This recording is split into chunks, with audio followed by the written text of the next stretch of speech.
99 news అనుక్షణం ప్రజల కోసం. గుండెలు పగిలేలా ఏడ్చిన రైతు.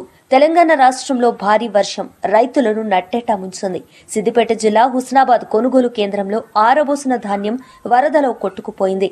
దీంతో మహిళా రైతు డ్రైనేజీ నుంచి వడ్లు ఎత్తుతూ గుండెలు విలిసేలా రోధించారు. తమకు న్యాయం చేయాలంటూ అక్కడికొచ్చిన అధికారుల కాళ్లు మొక్కి వేడుకున్నారు. ఈ దృశ్యాలు ప్రతి ఒక్కరిని కన్నీళ్లు పెట్టిస్తున్నాయి.